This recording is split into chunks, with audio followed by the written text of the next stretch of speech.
Welcome. It's an honor to be here today with three men who have led the Chicago Council on Global Affairs literally through half of its 100-year history. And it's a wonderful opportunity for us to talk with them about the history of the Council. Before we get started, I wonder if you could introduce yourselves and give us the time when you were president of the Council. John, could you get us started on this? I was at the Council from September of 1971 till September of 2001, a total of 30 years.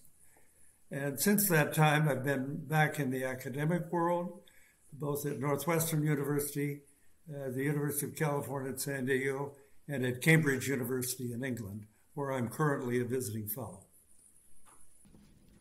Marshall. I'm Marshall Bouton. I was president of the council from mid-August of 2001 to the 1st of July 2013. Since then, I've hopped around, spent some time consulting with other organizations of this type, and then a lot of time at the University of Pennsylvania directing on an interim basis its Center for the Advanced Study of India. Ivo? I'm Ivo Daalder. Been at the council 6 days after Marshall left, July 8th to be exact, 2013 until today. So I won't talk about what I'm doing after this. The three of you have all had long tenures with the council. Looking back, what is your proudest achievement? What do you think was the outstanding achievement of your tenure? And Ivo, of your tenure still going on, what are you proudest of? John, maybe? Yes, I'll start out. And anyone who's run an organization for a long time has a natural concern about what follows.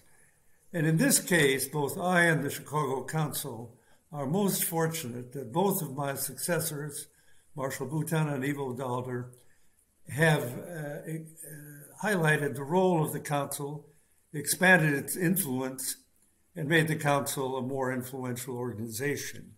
When I first came to the Chicago Council, the American foreign policy establishment was totally dominated by institutions in New York, Cambridge, and Washington.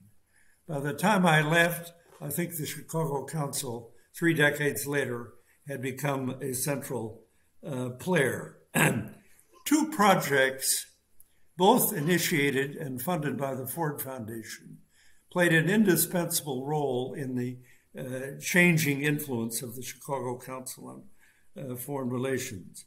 One was the conference called the Atlantic Conference. The Ford Foundation had started a conference involving leaders from Europe, North America, and South America some years earlier. It had not worked. They folded the conference. When I indicated, as a consultant at the Ford Foundation, an interest in resuming that conference, they encouraged me. I did. We reorganized, had the first meeting in 1970, and when I moved to the Chicago Council, it moved with me. We were future-oriented, and therefore we put in a rule that no one over 50 years of age would be invited to participate. And we had very good luck, and many of the people who were alumni of that council rose to positions of great prominence. That included one president of the United States, Joe Biden, 2 American vice presidents, 2 German presidents, 1 German chancellor, 1 president of Brazil, Argentina, and Chile, 30 U.S. senators, many foreign ministers and finance ministers, as well as leading journalists and scholars. And therefore, when people in high positions later received an invitation to come to Chicago to speak at the council, they responded affirmatively.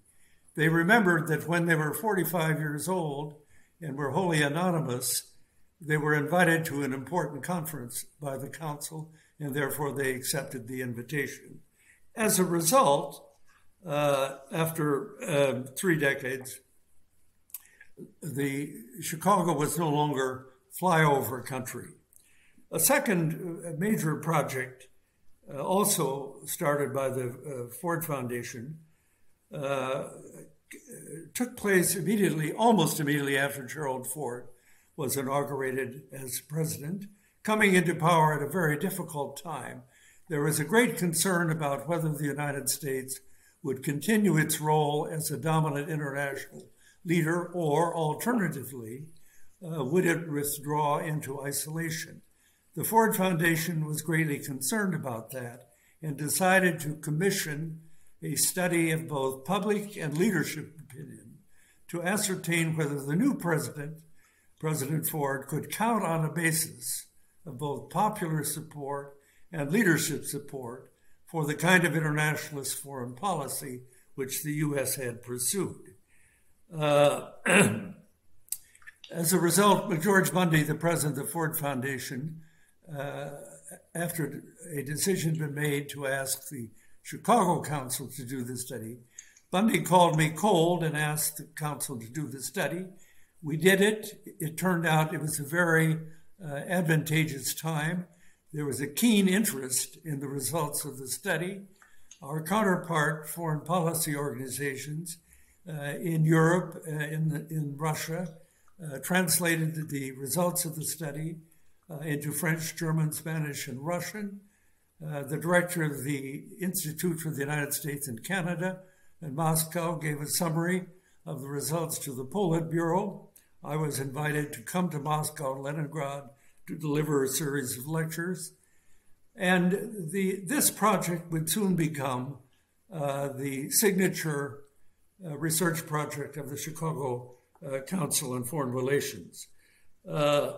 These two projects, the Atlantic Conference and the Public Opinion Study, which I'm pleased to say continues as a major project of the Council today, played a major role in making the Chicago Council known as a serious foreign policy organization, and in achieving our goal of bringing Chicago to the world and the world to Chicago.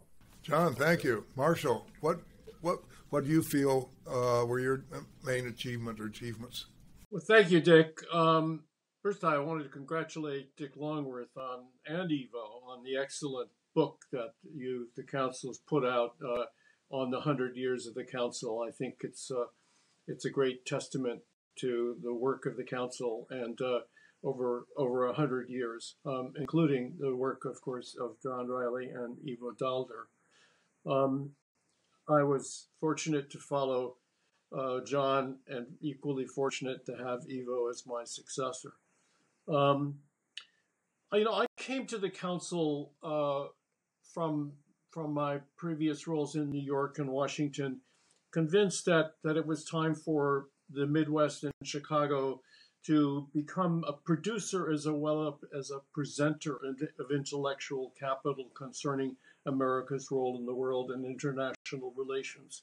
And so from the outset, I started to talk to people around the city, many scores of people over the first year and a half, 2 years of my time, asking, in what areas did they think the council could most productively, most advantageously work to bring perspectives and views and insights on international affairs.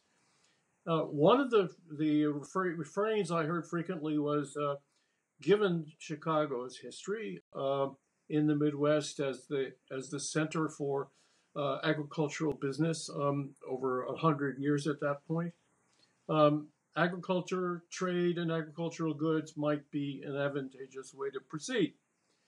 Well, it seems a distant prospect, although I have some background in agriculture and food issues in my earlier life. And so we started out with this task force on agriculture and agricultural trade. It was intended to affect the 2006 Farm Bill.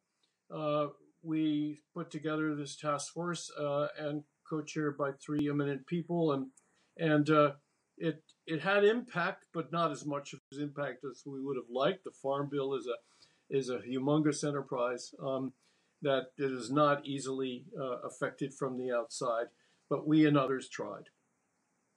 Subsequently, as a result of that, Catherine Bertini, who was one of the co-chairs of that earlier task force, brought me together with somebody named Rajiv Shah from the Gates Foundation, and Rajiv suggested to me at a lunch in April 2008 that it was perhaps time to get the U.S. government back into the business of assisting agricultural development.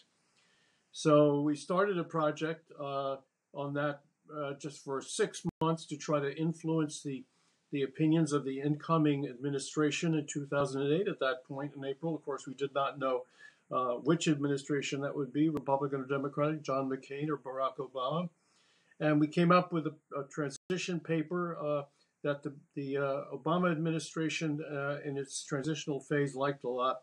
And that led to several years now of work by the Council on Global Food and Agriculture, which I think demonstrated a number of things. First of all, it demonstrated that the Council could bring a unique perspective on important international issues, one that is rested on the history of the region and the city, but also was outward looking to the rest of the world. It connected us to many different organizations and companies in the Midwest, and it enabled us to be in touch with many governments around the world for confronting issues of agricultural development and food security. I'm happy that work continues under Ivo and through its Center on Global Food and Agriculture, and I'm hoping that this will continue to be an important theme for the Council in the years ahead. Ivo, your achievements are still going on. What would you single out as the thing you're proudest of so far? Well, I mean, I was fortunate in one sense to follow Marshall and John, who through, in fact, many of the things that they both said, had really already put the Council in a different place than it had been before. If you think of the Council as being like other world affairs councils around the country, by the time I got there, the Chicago Council, which Marshall had rightly, in my view, helped rechristen as the Council on Global Affairs, really was an institution that stood well above and apart from the traditional world affairs councils around the country. And so there was an opportunity here to build on strength. I mean, sometimes when you come to in a job, it's easy when you come after predecessors who failed. In my case, I came after predecessors who succeeded, which made the task more difficult in some ways, but also more enticing and more interesting. And so the fundamental precept to someone who had spent a lot of time in think tanks in Washington, D.C., that I had when I came here was that it made no sense for us to try to compete with institutions like Brookings or AEI or the Peterson Institute on International Economics, but rather to say, what is it that we uniquely can do that others aren't? And Marshall had picked up one of those, which was the focus on agriculture and global development and its link there.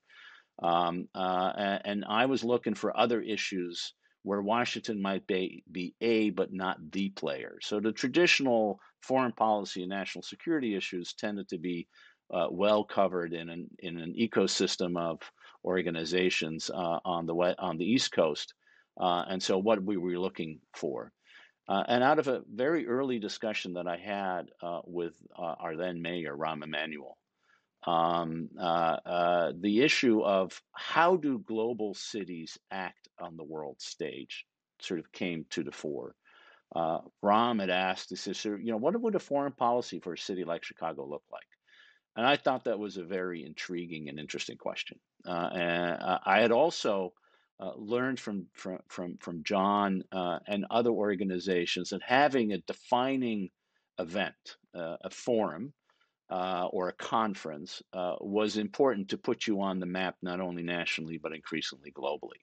And it was those two issues that sort of we merged into our new emphasis on the role of cities as actors on the global stage, which became first to Chicago and later the Pritzker Forum on Global Cities, and now really is part of a central pillar of what the council does, that looks at the policy side of what cities can do, not just internally to make them better places to live, but also in order to address real and big global challenges. And discussions that we had with corporate leaders, starting with the new chair who had come in, Glenn Tilton, as well as the outgoing chair, Lester Crown, led us to talk to a number of corporations in Chicago, and we got 10 of them to sponsor our initial effort at raising $4.75 million to really launch this in a major new way and put us on the map. And I think 7 years later, the council has become a hub for research and convening on the issue of global cities around the world, and is being looked to as sort of driving the agenda and the focus that exists in this area. I want to add one thing to not necessarily my achievement, but adding to what John and Marshall had already built. I think the council spent a lot of time. John mentioned that the Atlantic Conference was only for people under 50. Under Marshall, and there was a young leaders program as well. Under Marshall, we built a young professionals program that has since been expanded, and an emerging leaders program that brought Chicago leaders, and a very diverse group of Chicago leaders, diverse in every single way you can think of, and brought them into the council. And I think the council's long had a role of bringing the next generation towards understanding what's happening in the world and why it matters to them.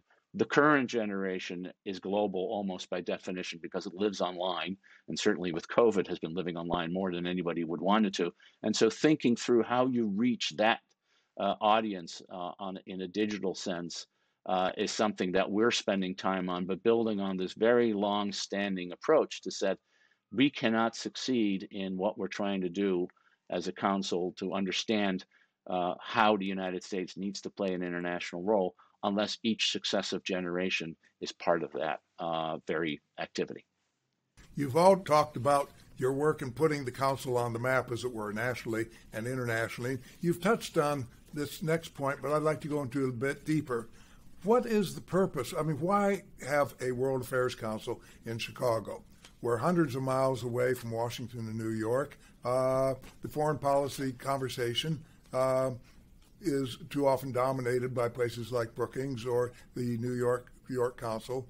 Why have a World Affairs Council here in Chicago? What can we add that the East Coast, the Beltway people cannot do? By the time I came to the Chicago Council, the internationalization of commerce and production was proceeding rapidly. Institutions, banks, companies, law firms, accounting firms, public relations firms, which had been national for several decades, were becoming international. And therefore, there was a definite need for people, experts in international affairs, and international trade and international commerce became a very, very important part of the Midwest economy. In addition, you had great universities in Chicago, like the University of Chicago and Northwestern, which increasingly played an important international role as well. And therefore, Midwestern leaders, including those specifically in Chicago, were no longer content to rely exclusively on institutions in New York, Cambridge, and Washington to define American foreign policy. Marshall, how do you feel about that?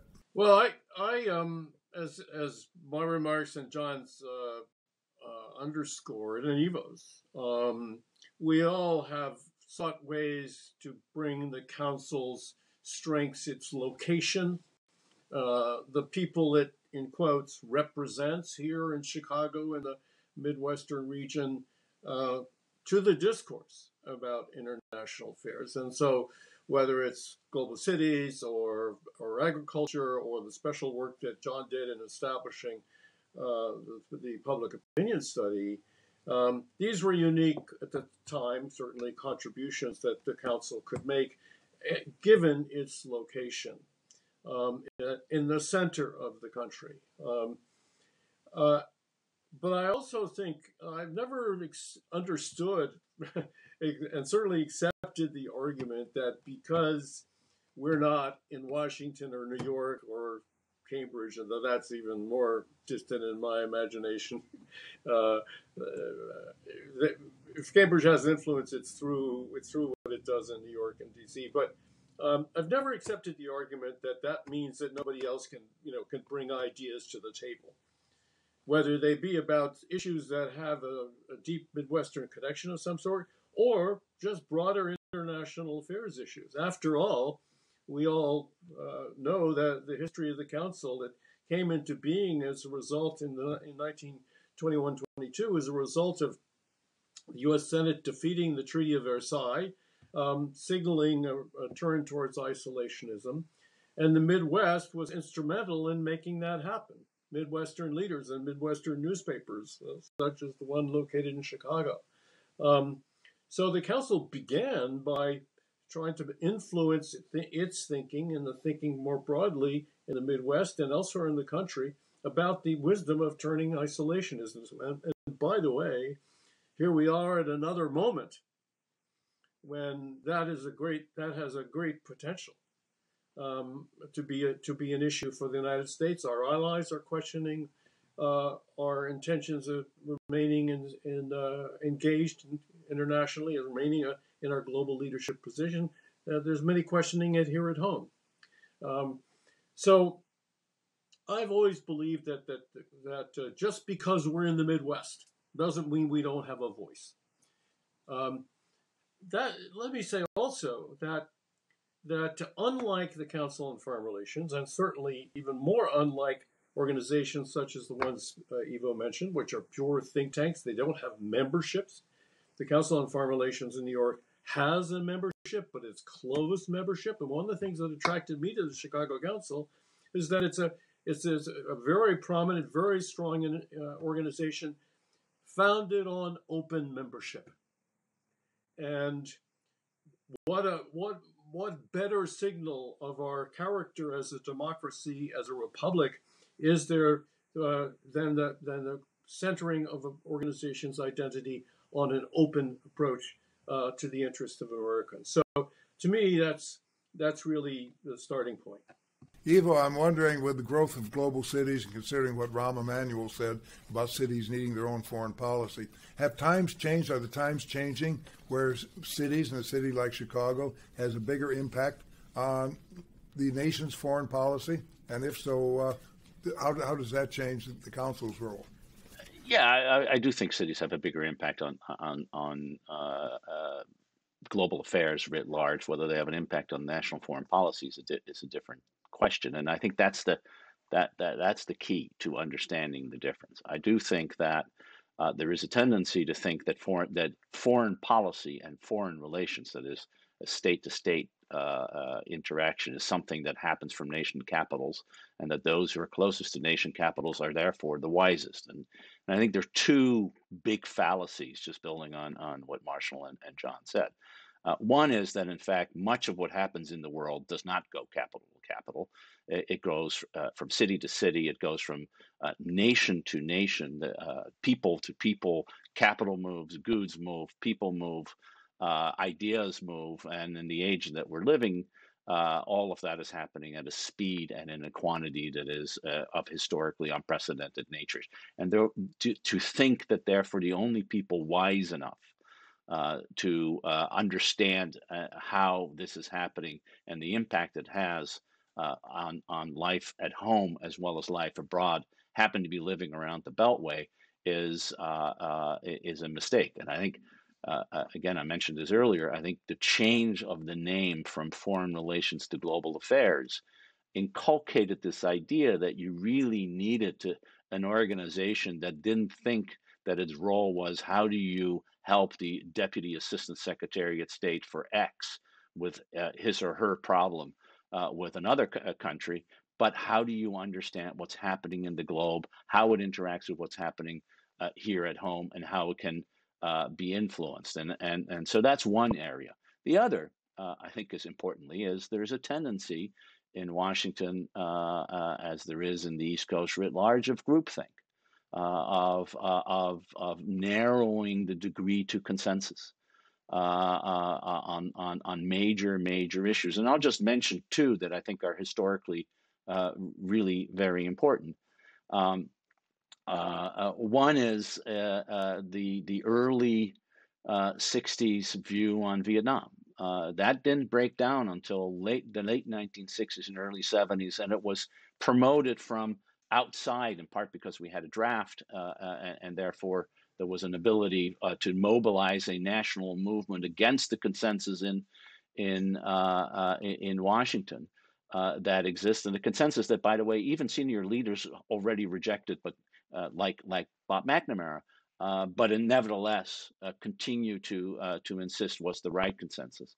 I think the second one, which we're seeing in the last, and we're just debating right now, is this consensus on how the war of terror needed to be fought over the last 20 years. There was very little debate in Washington, other than on the Iraq War, and even that was really pushed from the outside again, including by a presidential candidate who happened to come from Chicago and won the presidency on that basis.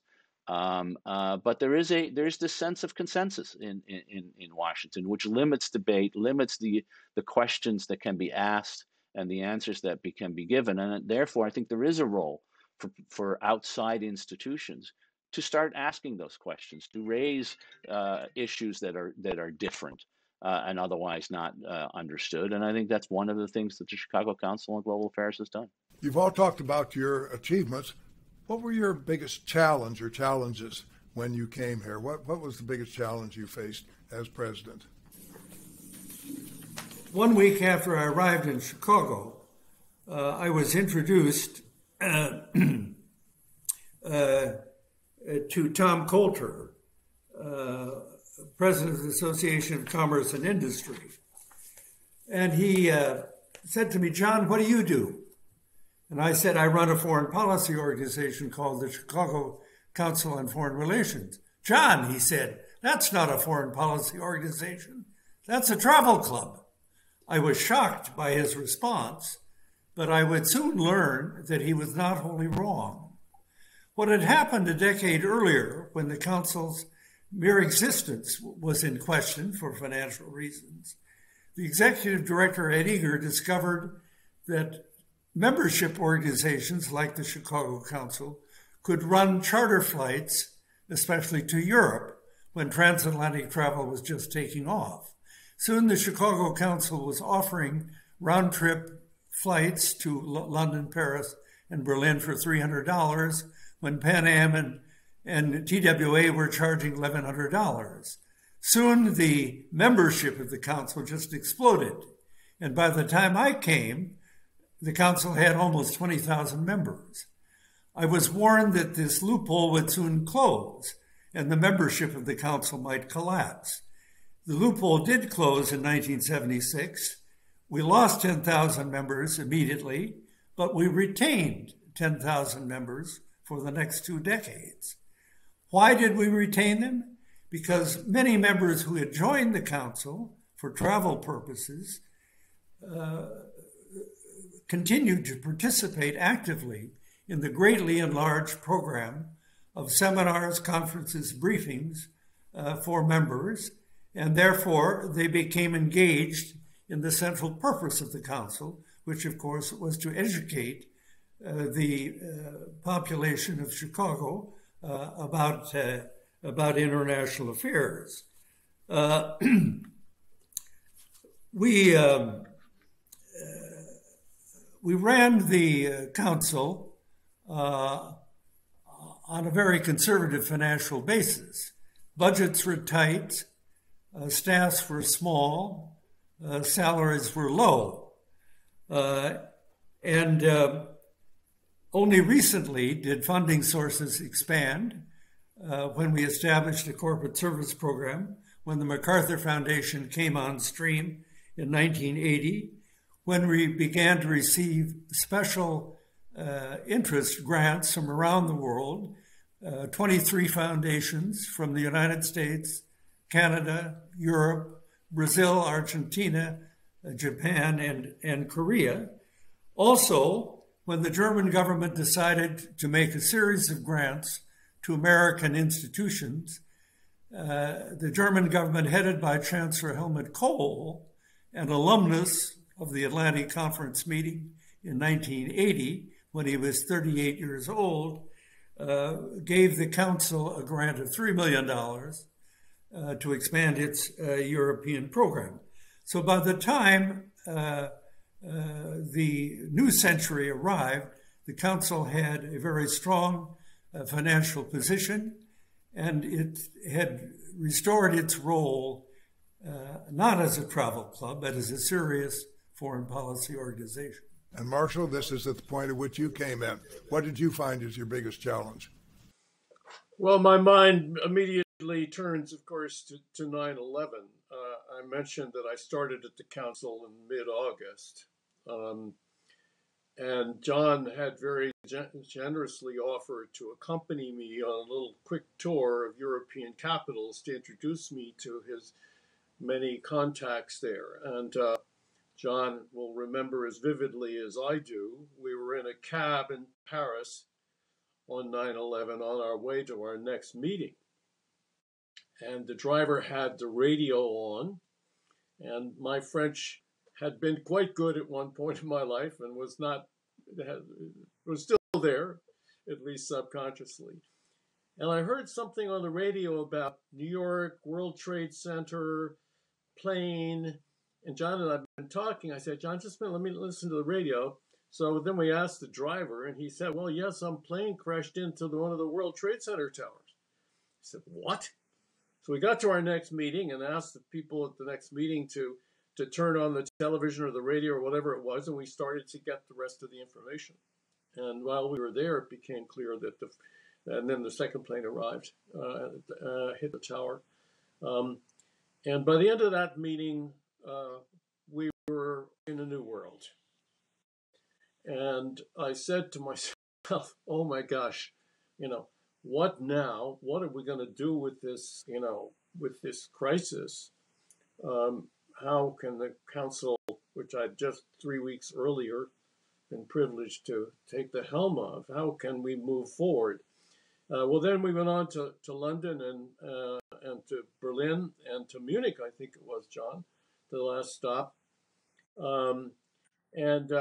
Of course, no planes were flying into the U.S. from Europe or anywhere. So I sat in Munich, I think it was for 3 days, waiting to get a flight. John, I think, was staying in Europe, if I recall correctly.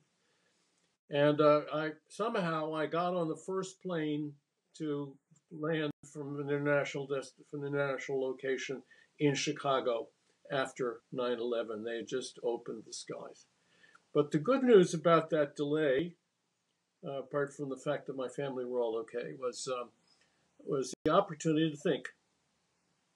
And I realized that as terrible as these events were, that it was an opportunity for the council to highlight and to address one of the most critical situations, one of the most greatest crises that it faced in recent decades. And I was able to meet with the board just 10 days, 2 weeks later, and say, if not now, when?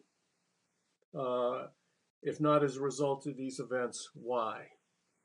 And we were able to move on from there and build a programming over the succeeding years, including many programs dealing with the Iraq issues. So the danger was, of course, that this would take over the council's agenda altogether, and we had to guard against that. And in the end, the event that really changed our focus was because of the financial crisis that 7 years later. So I would say more generally that for me, looking back, the greatest challenge was in many ways managing change, a changing world, a changing country, and an institution in transition. There were tensions over the very identity of the institution. Were we a Chicago organization serving Chicagoans, or were we an organization in Chicago serving the broader purpose of American public understanding of engagement in international affairs and foreign policy? Were we, or were we something else? There was a tension over the agenda, breaking events versus longer term trends and issues. There was tension over, of course, always over money. And Chicagoan leaders tend to be quite conservative on financial issues, and we had to sometimes pull in our belts in order to be able to loosen them later. So that was with us the entire time as well. But what I found was that fortunately there was an opportunity in Chicago, and shared with us the idea that we should pursue that opportunity. Ivo, what was your greatest challenge? Maybe challenge or challenges that are still going on? I mean, an obvious and immediate one is, of course, the COVID crisis, which forced us to move from in person to online, and our entire identity, in many ways, was our in person identity. It's what we did. It's how we functioned. Although we had already started the process of digitalizing a lot of what we did, including live streaming all of our programs, and when we had moved to our new space, created a conference center that allowed us to do a lot of digital thinking, programming, and pushing out. We have a studio in which we could broadcast, and a variety of other ways to think about it. So that also provided the opportunity to think about, okay, so if you can't meet in person and need to deliver the programming and the discussions that one has online, what does that mean for your audience? How do you think about who you can reach, and who can you bring in as speakers? And it widened out the aperture, and in many ways, the crisis has become an opportunity to fundamentally, in some ways, transform the organization to one that has national, if not global, reach. Because it is producing online. So that's one area. I think the other area, probably more difficult in some ways, although the COVID crisis was difficult, but it provided the opportunity for change, was really the election of Donald Trump, a singular figure in international affairs, the first president since FDR who had rejected the very foundations of American foreign policy, that had defined who we were and how we engaged in the world, that we had allies who we cared about and created security partnerships with, that we had promoted trade relationships with other countries that were based on opening up markets, not closing them down, and that protected basic and advanced, where possible, fundamental ideas of human rights, the rule of law, and democracy. And in some fundamental ways, Trump had explicitly campaigned against all those three pillars of Americans' global engagement, and that succeeded. He won, and so the question that came to an organization like ours is, how do you respond? How do you respond in particular when over time it wasn't just a singular figure, but increasingly a political party that became defined and identified with that tendency? How do you maintain nonpartisanship when one party is increasingly moving in a direction that is exactly opposite of the core mission for which you were founded? And so the choice that we debated, and frankly, I don't think we succeeded in answering, was, do you become actively engaged in this debate in a way that will open you up to being accused for being partisan? Or do you try to sort of straddle the middle and try to find ways in which you subtly try to get at that at this point? And frankly, I don't think we've come out of it yet. I think this is we've not seen this kind of challenge to our foreign policy ethos since the end of World War II. We did, of course, in the 1930s, And in the 1930s, we took a very specific approach. Now, it's true that it was a little less partisan at the time, although the 1940 election, it was a pretty defining one, except that FDR, on the big issues of the day, the war, wasn't willing to be as open as his own personal perspectives one had. Here, though, there was an explicit contrast, including in the 2020 election, between a traditional way of thinking about foreign policy and an older way of thinking about America's relations with the world, not just foreign policy. And that's a challenge, and I think it is a continuing challenge to the organization. It's easy to understand, and I think through our opinion polling, we continue to do that in a remarkable way. But how do you position yourself as a nonpartisan institution when the very debate has become partisan and polarized in the way that it has? Well, this raises the question, and Ivo, you raised the question when you talked about reaching out to a broader audience digitally. What is the Council's audience? We were founded as an elite organization. Are we still an elite organization catering to our members here in Chicago? Do we have a broader obligation to the city and the community at large, including to minority groups? Should we be talking to the Midwest? Is our audience national? Is it international? What is the Council's proper audience? I think you all three have wrestled with this in different ways at different times. I'd love to hear your thoughts on it. John, what would you say? During the 3 decades that I ran the Chicago Council, it was both a popular organization with a large general membership of people who joined at their own initiative. It was also a professional elite organization where members had to be invited to become a member. And therefore, we addressed the general public that was interested or might become interested in international affairs. And that represented our 8,000 popular members who, as I said, joined at their own initiative.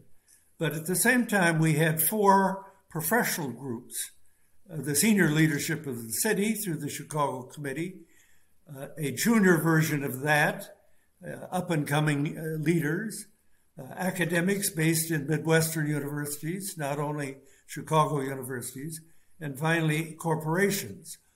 In all of those cases, an individual or an institution had to be invited to participate. So we really functioned partly as a World Affairs Council, similar to World Affairs Councils in San Francisco or Philadelphia, to mention 2 of the best. And the other half of our program was very, very similar to the program of the New York Council on Foreign Relations. And so that was basically our constituency, even though in several of our programs, particularly our research program and our international conference, we drew in leaders from the Midwest. So that was, those were our 2 principal audiences. And because we would later have sufficient funds to provide relevant program for all of them, that system worked. The public part, the popular membership program was public. The elite professional program was off the record, and there was very little interaction between the 2, except when world leaders came to address the Chicago Council, like Margaret Thatcher or Mikhail Gorbachev. We combined all of those constituencies, and all of them were exposed to the many world leaders who increasingly chose the Chicago Council platform to address world problems. Marshall, how did you handle this problem of the natural audience who we should be talking to? And did this change during your time? Well, as I suggested in my earlier remarks, I came to the council with the view that while the core, the base of the council is its Chicago, not just members, but Chicago elite, educated, well-informed and interested audiences. That's historically, as John has described so well, the council's base and almost entire focus.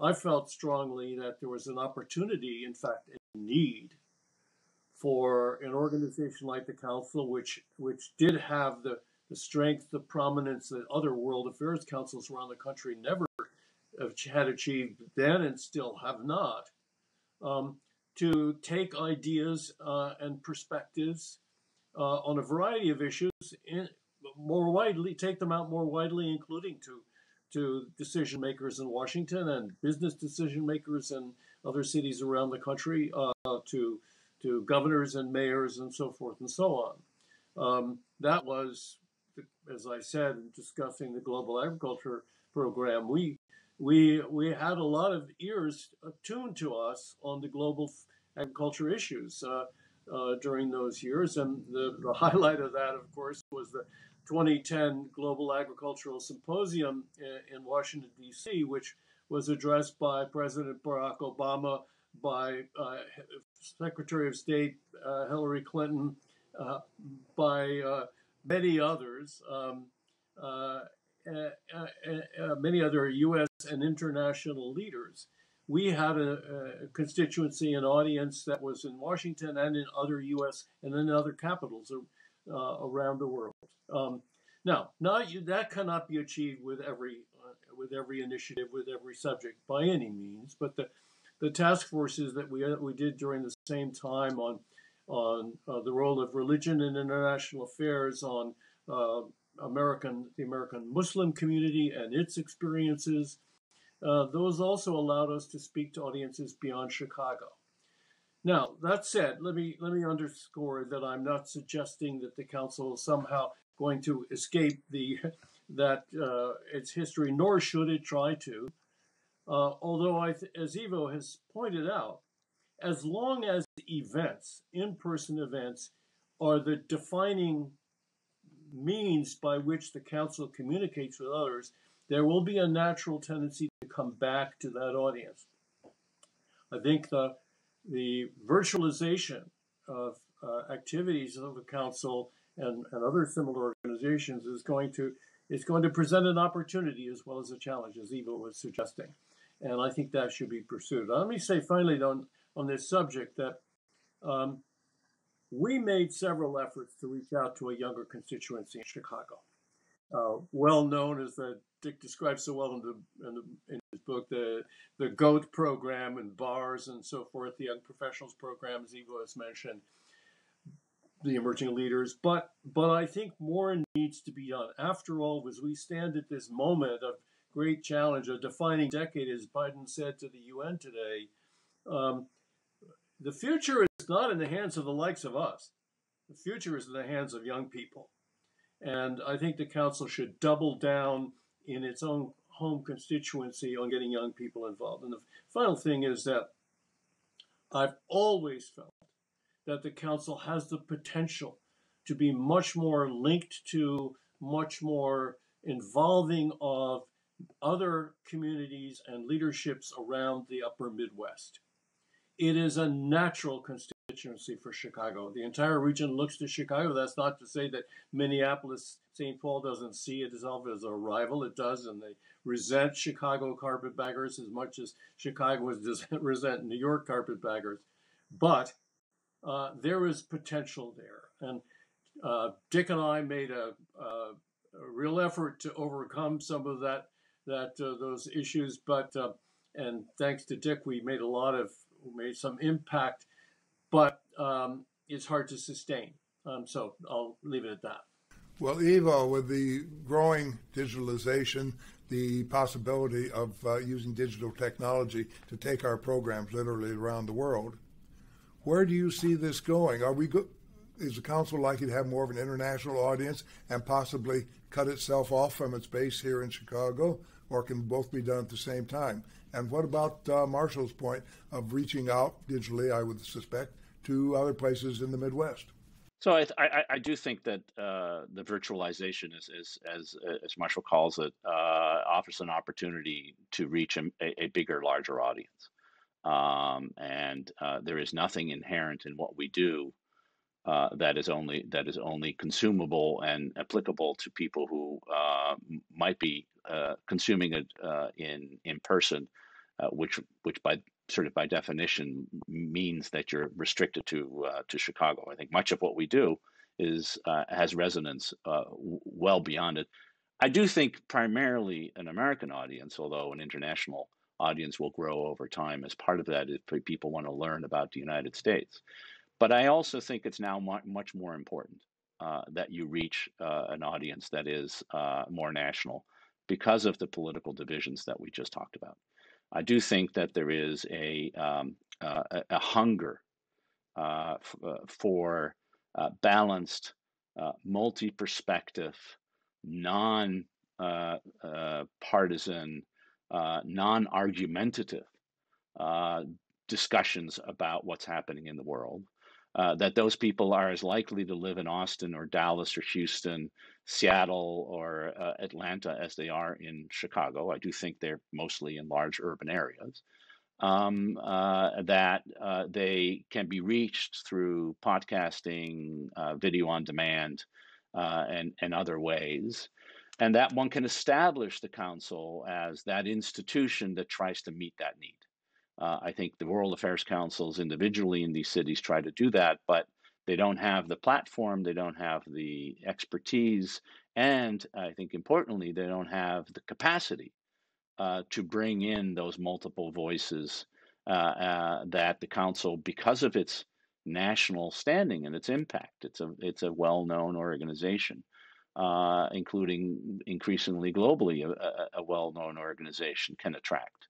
And I think if one were to limit the goal to Chicago or even the Midwest, you're underselling the potential that exists at a time when our country, riven as it is by these divisions that are increasingly playing out politically, that are in many ways based on an information environment that is deeply polluted. And I think that's a nice way of putting it, and in which the vast majority of people actually want to just have information that is that they can relate with and that they can debate and that they can engage with. And I think the council has this unique opportunity not only to be a deliverable of that and meet the hunger, but to become a basis for a community of people to engage. And I think one of the things that our council has done better than almost anyone else, and whether it is in the way that John talked about the various sort of more elite institutions or in our young professional programs and other ways, is we've always been an organization that doesn't talk to people, but engages them. And makes them part of the conversation. And there's an opportunity to do that digitally as well, and therefore bring in a whole group of people who feel left out, who feel lost, and in need of that kind of community. So I do think there's an opportunity here that is beyond the traditional mission. That said, we will always be a Chicago organization. Most of our support, financial and otherwise, comes from the Chicago community, and we want to maintain our special in-person presence that is important. But I don't think it's an either or. I think it's an and. But that said, do we, as Marshall suggested, have a special obligation to make our voice heard in the Midwest? It was Midwestern voices, Midwestern voters right in our own backyard that elected Donald Trump.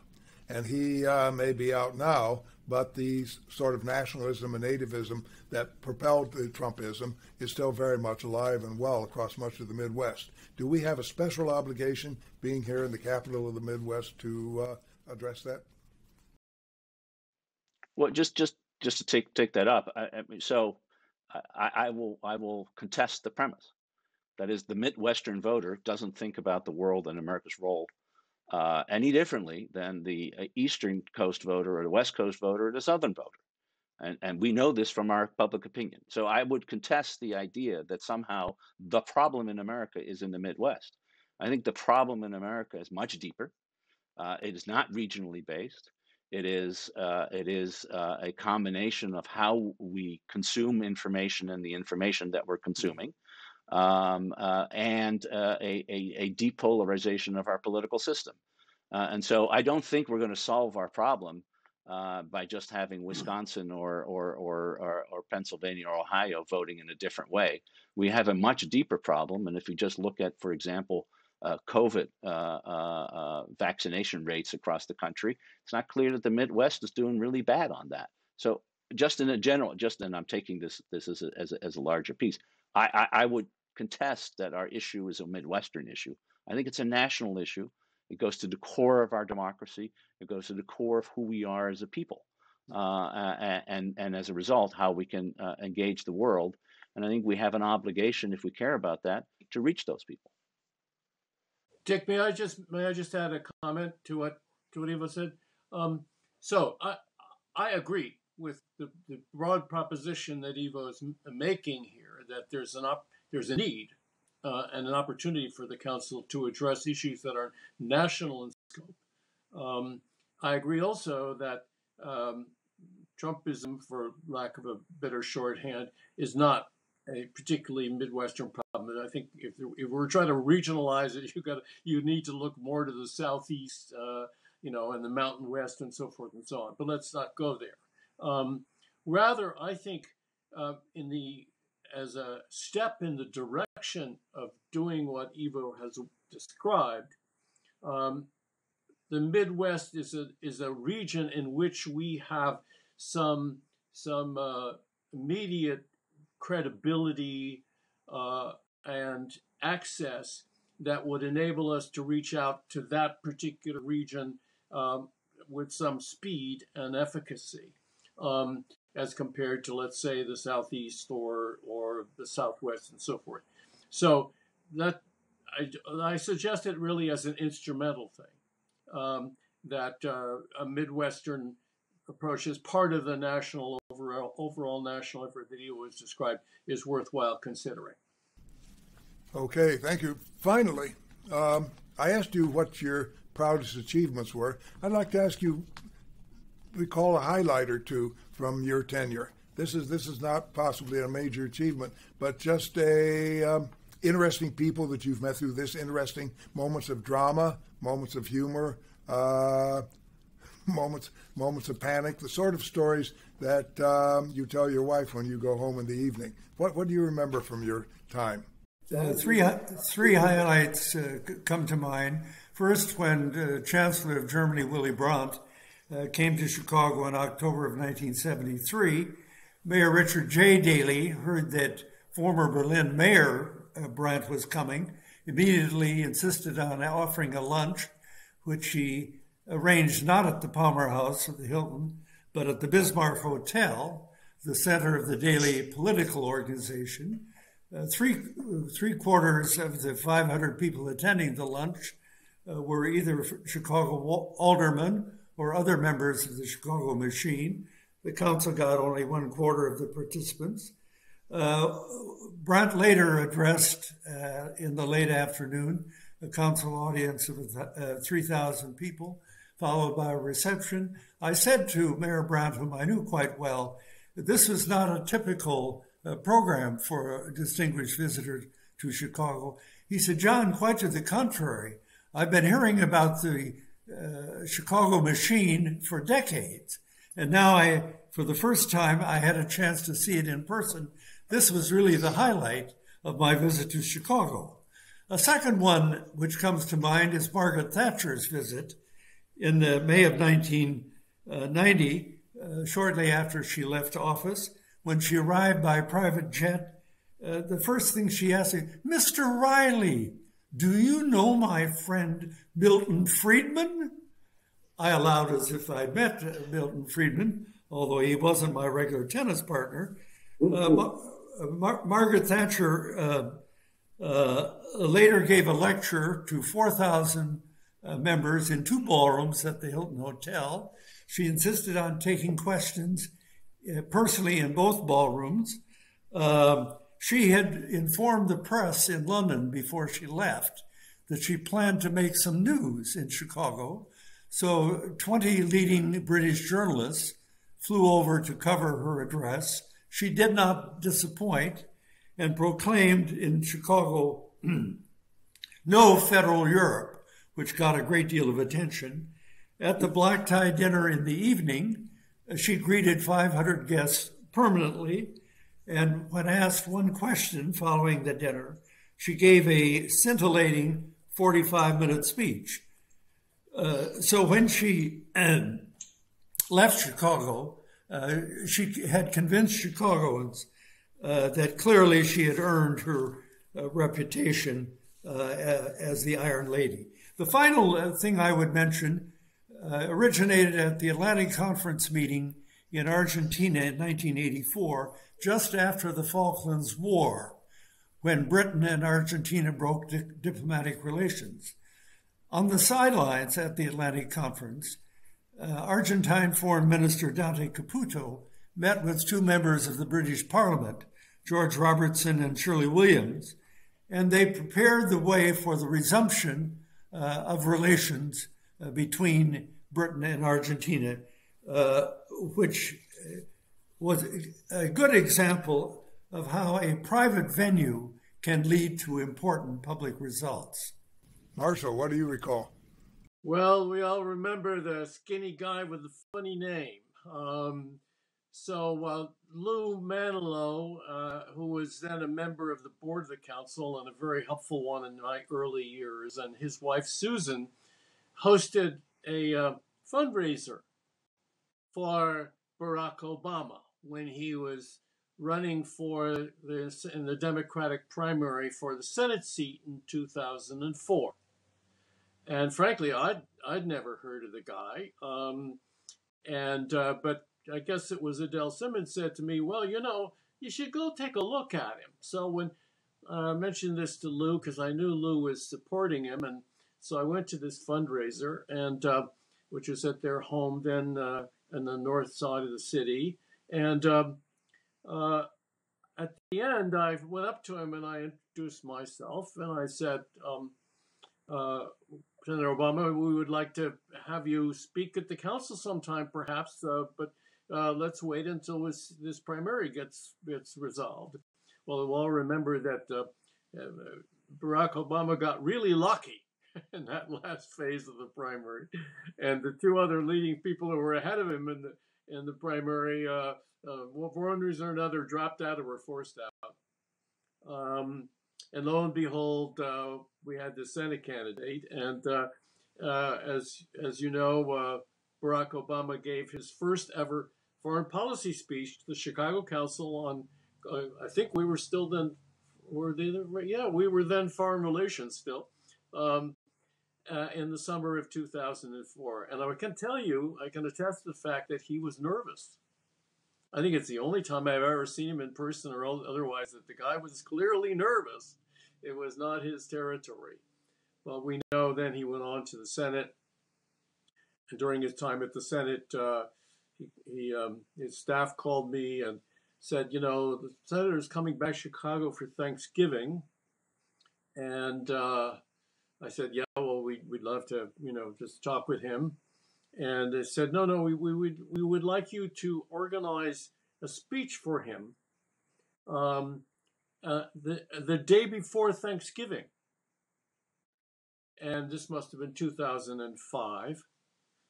And I swallowed hard. And this is about 2 weeks before the event. And I said, okay, we'll do that. And we pulled it off, and if I recall correctly, we had 800,000 people in one of those big ballrooms. And then 2 years later, they called and said, well, there was supposed to be one the following year too, but then something happened, some event took place and was not appropriate for him to speak at that moment. So he asked us to do a similar event right around the same time, not the day before Thanksgiving, thank God heavens. And of course, by then he had become a presidential candidate. And I've already mentioned the role that he played and his administration played in our work on global agriculture, his speech on that subject to our symposium in Washington. So it turned out to be a special relationship. We all know that his wife became a member of the board of the council, partly as a result of his own interest and involvement. And it was just one of those, thankfully, benefits of a historical moment for us as an institution.